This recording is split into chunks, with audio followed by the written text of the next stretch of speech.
안녕하세요, YC리뷰입니다. 태블릿 같은 경우 아이패드가 첫 출시했을 때 폰도 아니고 PC도 아닌 애매한 포지션이었는데 다들 신기해하는 마음에 너도나도 구매했었던 것 같습니다. 요즘은 웬만한 PC도 씹어먹을 수준으로 태블릿이 발전했지만 여전히 주 사용 용도가 웹서핑, 동영상 시청이죠. 딱히 생산적인 작업을 하지 않는 이상 한두 달 가지고 놀다 결국 책상 한 구석에 처박히거나 중고나라 행위죠.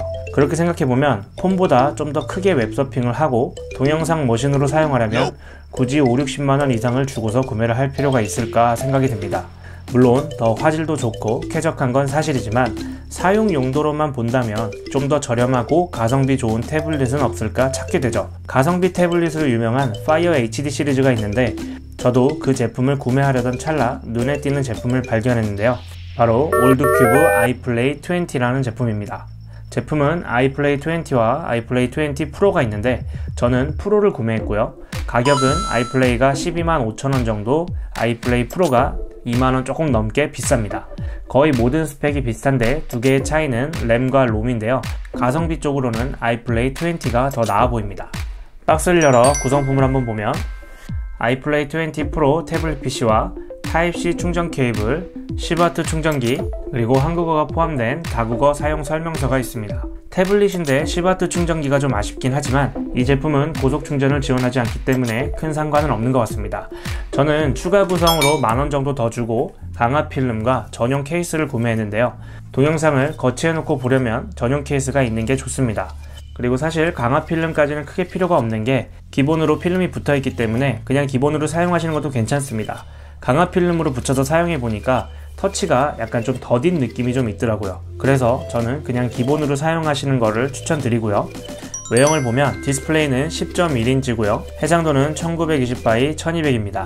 전체 사이즈로 가로는 149.4mm, 세로는 245.2mm, 그리고 두께는 7.95mm입니다.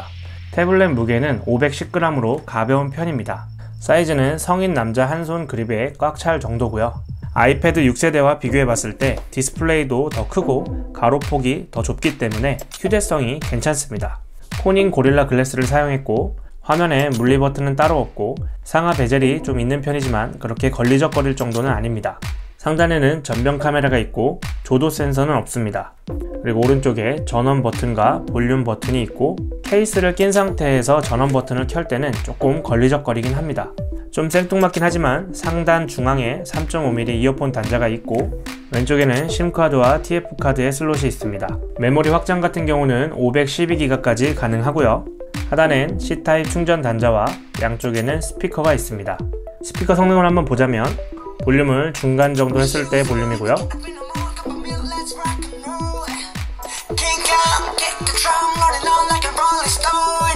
최대 볼륨을 했을 때 소리입니다. 볼륨감은 꽤 큰 편으로 보여집니다. 외형을 설명하면서 제가 좀 아쉬운 부분이 있는데 역시나 좀 중국 제품이다 보니까 QC 부분에서 조금 안타까움이 좀 있는데요. 요 상단에 지금 하우징을 보시면 약간 좀 깨져 있는 듯하게 보이죠. 사실 뭐 사용하는데 큰 무리는 없지만 10만원대의 돈이 그렇게 크게 느껴지지 않을 수도 있긴 하지만 그래도 새 제품을 구매했는데 좀 마음에 걸리더라고요. 교환 문의는 좀 해놓은 상태이기 때문에 추후 상황을 좀 지켜봐야 할 것 같고요. 구매를 하시게 되면 외형적인 부분을 한번 살펴보시길 바랍니다. 뒷면에는 후면 카메라가 있고요. 카메라 같은 경우 전면 200만 화소, 후면 500만 화소입니다. 카메라 용도로 사용하기에는 2G 폰 수준이라 턱없이 부족하고요. 아쉬운 대로 영통할 때 쓰는 정도로 볼 수 있을 것 같습니다. 심카드를 지원하기 때문에 LTE로 사용이 가능합니다.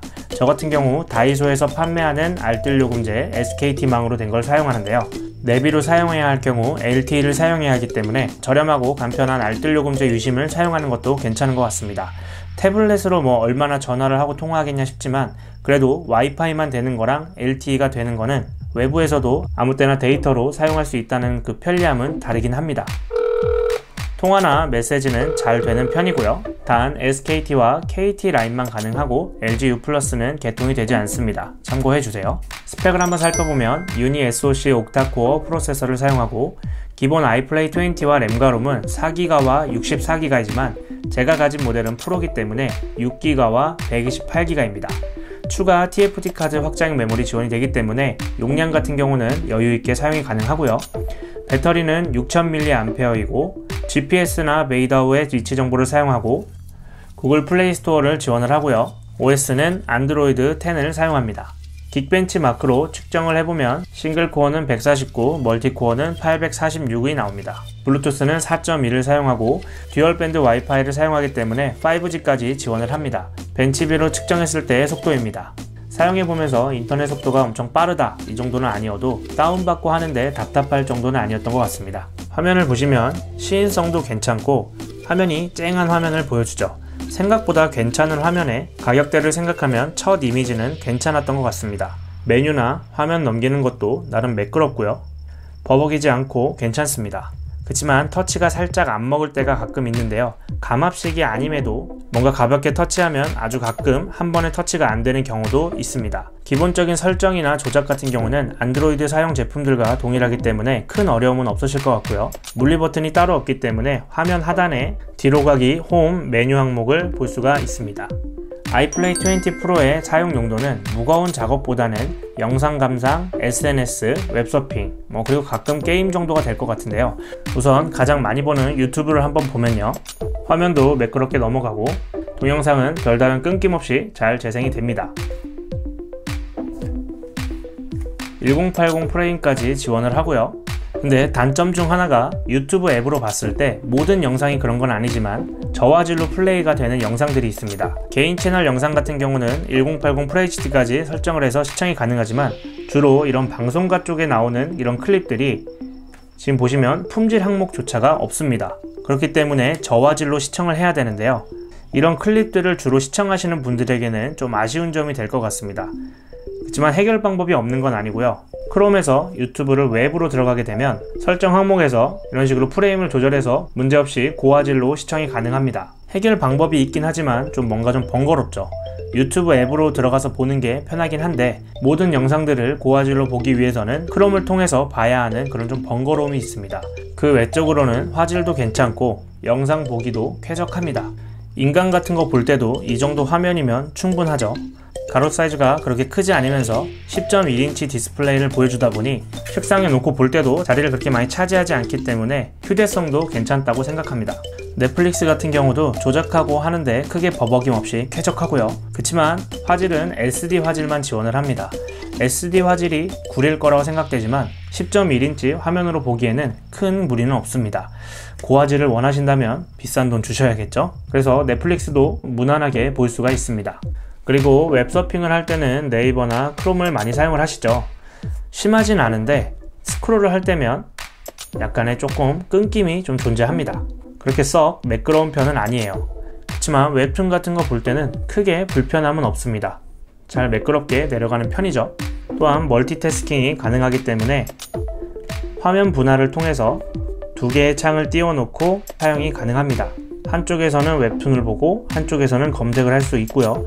혹은 한쪽에는 유튜브를 틀어놓고 한쪽에서는 웹툰을 본다든지 혹은 검색을 한다든지 할 수가 있겠죠. 멀티태스킹을 사용해도 끊기거나 그렇게 버벅이는 현상은 그닥 없습니다. 또한 마이크로 오피스도 사용이 가능하기 때문에 가벼운 문서 작업이나 메모 같은 거를 사용하기도 괜찮습니다. 게임 같은 경우도 로딩이 좀 걸리는 편이지만 모바일 배그나 아스팔트 9 같은 고사양 게임도 잘 돌아가는 편인데요.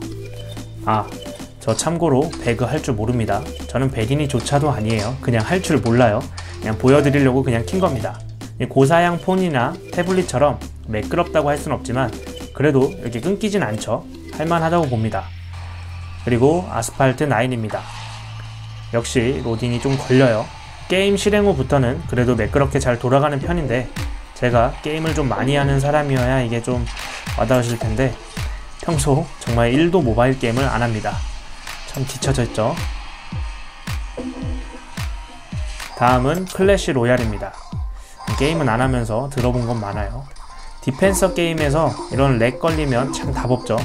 렉 없이 잘 돌아가는 편입니다. 그나저나 모바일 게임을 안 하는데 이거 어떡하죠? 재밌네. 이러면 안 되는데 할 일이 산더미인데. 마지막으로는 피파입니다. 엄청 매끄러운 편은 아닌데 그래도 끊겨서 못할 정도는 아닙니다. 할만하네요. 제가 못해서 그렇지. 그 밖의 사용 용도로는 이북이라든지 아까 말씀드린 내비게이션으로 사용하기도 괜찮은데요. GPS 내장되어 있고 심카드를 지원하기 때문에 차에서 거치형으로 랩이나 멀티미디어 기기로 사용하기에도 괜찮은 것 같습니다. 사용해보면서 태블릿의 용도가 단순 영상 감상이나 간단한 웹서핑 용도에 지나지 않는다면 비싼 돈 주고 사는 것보다는 아이플레이 20 같은 경우는 가성비 좋은 제품이라고 생각합니다.